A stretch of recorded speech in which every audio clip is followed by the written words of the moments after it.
नमस्कार दोस्तों, स्वागत है आपका हमारे इस यूट्यूब चैनल पे। दोस्तों आज का हमारा टॉपिक है कि क्या इमोशन दिखाने से आपके एक्स पार्टनर के ऊपर फ़र्क पड़ेगा। मान लीजिए कोई रिलेशनशिप है, इसमें आपका ब्रेकअप हो चुका है और आप सोच रहे हो कि आप उसको बहुत ढेर सारे इमोशंस दिखाओगे तो क्या पता वो इंसान आपकी ज़िंदगी में लौट आए, क्या पता उससे फ़र्क पड़े, क्या पता उसे कुछ महसूस हो जाए। तो इन सबसे रिलेटेड टॉपिक के बारे में इस वीडियो में बात करने वाले हैं। दोस्तों आप मुझे इंस्टाग्राम पे ऐड कर सकते हो। मेरी इंस्टाग्राम आईडी आपको स्क्रीन पे दिख रही होगी, लाइफ कोड सरकाज़म। ये मेरी इंस्टाग्राम आईडी है। इंस्टाग्राम आईडी का लिंक मैंने डिस्क्रिप्शन बॉक्स में भी दे रखा है। आप वहाँ पे जाकर मुझे ऐड कर सकते हो, मुझे मैसेज कर सकते हो, अपनी प्रॉब्लम दे सकते हो। मैं एज अ सॉल्यूशन उस पर वीडियो बना दूँगा। तो चलिए बढ़ते हैं अपने प्रॉब्लम की तरफ। तो मान लीजिए मेरे दोस्त आपको कोई रिलेशनशिप था, इसमें आपका ब्रेकअप हो चुका है। ब्रेकअप हो जाने के बाद वो इंसान आपकी ज़िंदगी से जा चुका है। आपने बहुत ज़्यादा ट्राई किया है बट लेकिन वो इंसान रुका नहीं है। अब आप उसको इमोशंस दिखा रहे हो, ठीक है, ट्राई कर रहे हो कि क्या पता आप उसको इमोशन दिखा लो और शायद उस इंसान का दिल पिघल जाए, शायद वो इंसान आपकी ज़िंदगी में वापस आ जाए, शायद उसका जो ब्रेकअप का फैसला है वो पलट जाए, ठीक है। तो आप अपना बेस्ट उसको शो कर रहे हो, आप उस इंसान को दिखा रहे हो कि आप उसे कितना ज़्यादा प्यार करते हो और कितना ज़्यादा आपको फ़र्क पड़ रहा है उस ब्रेकअप से। तो मेरे दोस्त ये सब करने से कुछ भी नहीं होगा, क्योंकि तुम्हारा एक्स पार्टनर एकदम मूड बना चुका है जाने का। तुम्हारा एक्स पार्टनर एकदम मूड बना चुका है कि तुम्हारी ज़िंदगी से उसे जाना है, ठीक है। अब आप कहोगे भाई कोई इतना भी निर्दयी कैसे हो सकता है कि मूड बना लिया, ऐसा क्या मूड बना लिया कि यार वो पलट नहीं सकता। तो मेरे दोस्त वो इंसान ब्रेन वॉश्ड है, ठीक है। उस इंसान का ब्रेकअप एक दिन में नहीं हुआ है मेरे दोस्त। लगातार आपका रिलेशनशिप कॉम्प्लिकेटेड होता जा रहा था, इस वजह से वो इंसान ब्रेन वॉश होके उसने ब्रेकअप कर लिया, ठीक है। तुमने भी जाने अनजाने में अपनी ओवर अवेलेबिलिटी दिखाई है, ठीक, रिलेशनशिप को कॉम्प्लिकेट किया है, तुम्हारे लड़ाई झगड़े हुए हैं, तुमने उसकी जायज़ बातें मानी है, दुनिया भर की चीज़ें हैं, दुनिया भर की पॉसिबिलिटी है। तो कुछ ना कुछ ऐसा हुआ है जिससे रिलेशनशिप कॉम्प्लिकेटेड हुआ है। और इसमें एक चीज़ कॉमन है, तुमने अपनी सेल्फ रिस्पेक्ट ख़त्म की है इस रिलेशनशिप में, जिस वजह से तुम उस इंसान के लिए एकदम अनअट्रैक्टिव हो गए हो, ठीक है। मतलब इस वजह से वो इंसान जा रहा है। ये चीज़ समझो, किसी भी चीज़ का सॉल्यूशन निकालने के लिए प्रॉब्लम को समझना पड़ता है। तो अभी तुम प्रॉब्लम को समझो कि तुम्हारा ब्रेकअप हुआ क्यों है। अगर तुम मेरे दोस्त रिलेशनशिप में तुमने ओवरबिलिटी दिखाई है, अपने सेल्फ रिस्पेक्ट ख़त्म की है, तो आज नहीं तो कल तुम्हारा ब्रेकअप होना तय है, ठीक है। तो ऐसा ही कुछ तुम्हारे रिलेशनशिप में कॉम्प्लिकेटेड हुआ है जिसकी वजह से तुम्हारा ब्रेकअप हुआ है। वापस आते हैं प्रॉब्लम पे मेरे दोस्त। अगर अब उस इंसान को तुमने इमोशंस दिखाए तो वो इंसान सिर्फ तुमसे दूर जाएगा, ठीक है, क्योंकि उस इमोशन से वो इंसान परेशान है। वो इमोशन उसके लिए अब इरिटेटिंग हो चुका है, ठीक है। क्योंकि देखो, शुरुआत में रिलेशनशिप में जब तुम लोग आए थे, तुमने कुछ उसके अंदर देखा, उसने तुम्हारे अंदर कुछ देखा, दोनों एक दूसरे को पसंद करके आए हुए थे रिलेशनशिप में, किसी एक की मर्ज़ी नहीं थी। अब तुम रिलेशनशिप में आके चेंज हो गए हो, ठीक है। तुमने अपनी सेल्फ रिस्पेक्ट ख़त्म की और तुम दिन भर इमोशनल बातें करते हो। देखो मेरे दोस्त, इमोशनल बातें अगर तुम हर समय करोगे तो इंसान के अंदर इंटरेस्ट ख़त्म हो जाएगा, ठीक है। चाहे तुम भी उसकी जगह होते, तुम्हारा भी यही हाल होता, तुम भी उस इंसान को छोड़ के चले जाते, तुम्हें भी कोई फ़र्क ना पड़ता, ठीक है। वो इंसान तुमको छोड़ के बाकी सारी चीज़ें सोच रहा है, इस वजह से वो खुश है, और तुम उस बाकी सारी चीज़ें छोड़ के तुम सिर्फ उस इंसान को सोच रहे हो। अब तुम सोचो, अपने फ्रेंड्स, फैमिली, करियर, तुम सबको इग्नोर कर रहे हो सिर्फ अपने एक्स पार्टनर के लिए। तुम्हें बस ये तुम्हारे दिमाग में ये चीज़ बैठ गई है कैसे वो आ जाए ताकि तुम्हें रिलैक्स मिले, ठीक है मेरे दोस्त। तो यहाँ पे इमोशनल तुम्हें नहीं होना है। इमोशंस दिखाओगे तो ये ब्रेकअप के बाद सिर्फ जहर का काम करेंगे, सिर्फ तुम्हें नीडी शो कराएंगे और कुछ नहीं। ह्यूमन साइकोलॉजी है कि अगर आप अपने आप में खुश नहीं रहेंगे, आप अगर नेगेटिव रहेंगे तो अगला इंसान आपसे अट्रैक्शन नहीं फील कर पाएगा, ठीक है मेरे दोस्त। तुम भी अपने आप को देख लो, वो इंसान तुम्हारे लिए अट्रैक्टिव है, ठीक है, इस वजह से तुम उसके पीछे भाग रहे हो।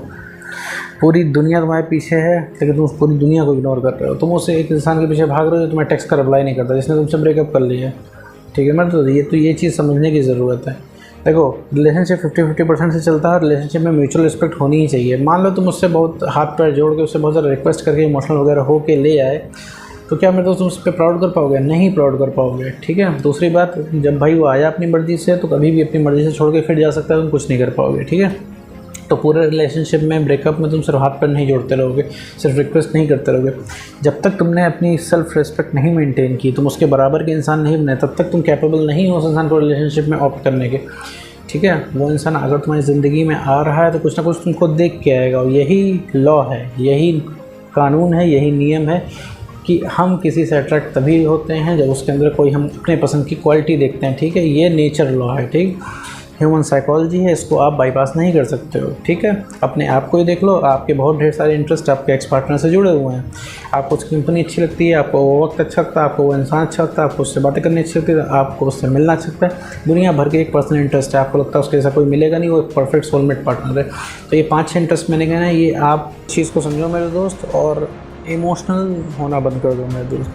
इमोशंस अच्छे लगते हैं रिलेशनशिप के अंदर, और रिलेशनशिप के अंदर भी सिर्फ इमोशंस अच्छे लगते हैं। ओवर इमोशनल हो जाओगे तो इंटरेस्ट अगले इंसान का ख़त्म हो जाएगा।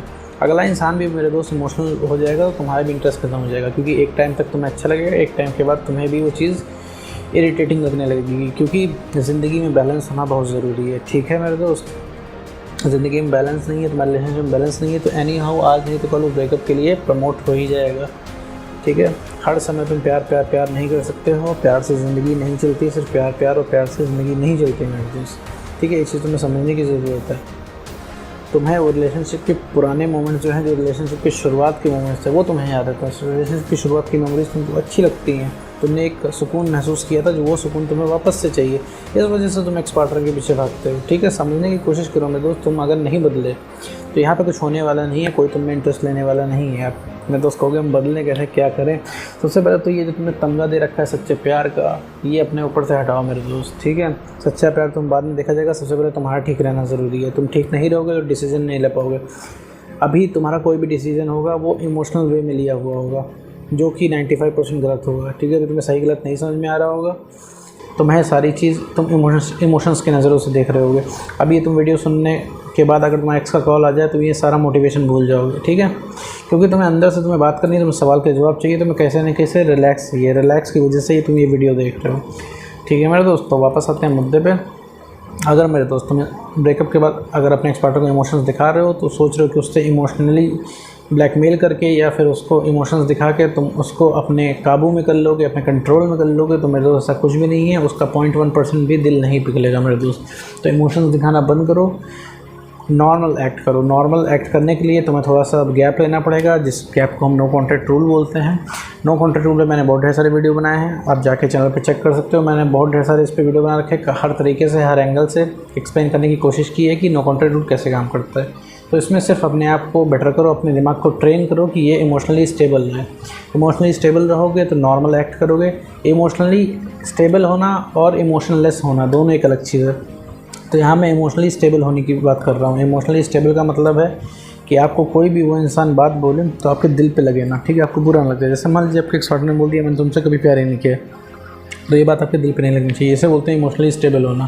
तो इमोशनली स्टेबल होना है। ठीक है मेरे दोस्त, और अपना कॉन्फिडेंस बढ़ाना है तो तुमको खुद ही समझ में आएगा कि करना क्या है। ठीक है मेरे दोस्त, तो इमोशंस दिखाने से कुछ नहीं होगा। अगर किसी को फ़र्क तुम्हें पढ़वाना है तो सिर्फ अपनी वैल्यू से पढ़ा सकते हो। ठीक है, तुम अपने आप को नॉर्मल रख के खुश रह के अपना कॉन्फिडेंस बढ़ा के अगले इंसान को अपनी वैल्यू रियलाइज़ करा सकते हो। इसके अलावा कोई दूसरा चारा नहीं है मेरे दोस्त। उम्मीद करता हूँ दोस्तों आपको ये वीडियो समझ में आया होगा। तो आज की वीडियो में बस इतना ही।